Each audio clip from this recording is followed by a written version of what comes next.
Adani versus Hindenburg ये पूरी दुनिया में चर्चित एक हॉट टॉपिक बन चुका है। Hindenburg research that accused Adani of fraud and of companies that trade. Some of those traded down today. 1 week, Gautam Adani's group on Sunday responded to the allegations made by Hindenburg Research.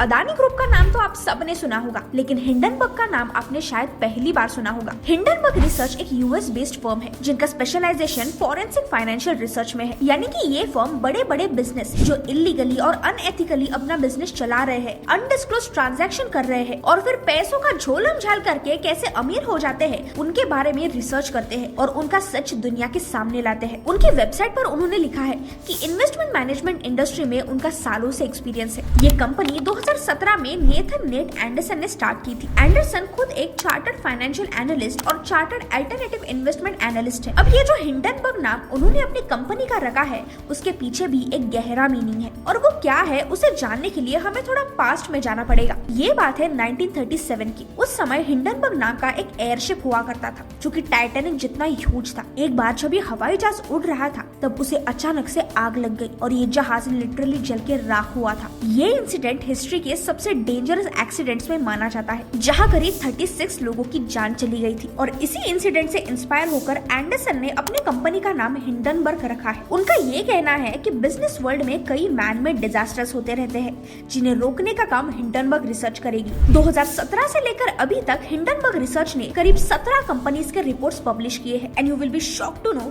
कि सारे companies के shares report release करने के बाद heavily गिर चुके थे। Last company जिस पर हिंडनबर्ग ने रिसर्च पब्लिश किया था वो थी निकोला कंपनी। हिंडनबर्ग ने उनके ऊपर एलिगेशंस लगाए थे कि वो बहुत सारे झूठ बोल के बड़े बड़े कंपनीज के साथ पार्टनरशिप कर रहे हैं और ये बाद में निकोला कंपनी ने खुद अग्री भी किया था, जिसके चलते निकोला के founder and executive chairman Trevor Milton ने कंपनी से रिजाइन कर लिया था। उससे पहले जून 2020 में हिंडनबर्ग ने विंस फाइनेंस नाम की कंपनी को पॉइंट आउट करते हुए कहा था कि चाइना में बसी ये सब्सिडरी कंपनी 350 मिलियन RMB जो कि चाइना की ऑफिशियल करेंसी है उसे बिना यूएस इन्वेस्टर्स को इन्फॉर्म किए फ्रीज कर दिया था। और फिर हिंडनबर्ग का रिपोर्ट रिलीज होने के 4 महीनों बाद नास्डैक ने विंस फाइनेंस को डीलिस्ट कर दिया था और यही कुछ हालत genius brands, China metal resource utilization, HF foods और ऐसे 17 कंपनीज की हुई थी। हिंडनबर्ग रिसर्च का पास्ट परफॉर्मेंस बहुत स्ट्रॉन्ग है और अब अदानी जो कि इंडिया की मोस्ट पावरफुल कंपनी है उसे उन्होंने टारगेट किया है। अदानी कंपनी पर लिखी हिंडनबर्ग की रिपोर्ट 106 पेजेस की है और रिपोर्ट रिलीज के बाद अदानी के शेयर्स ने $65 बिलियन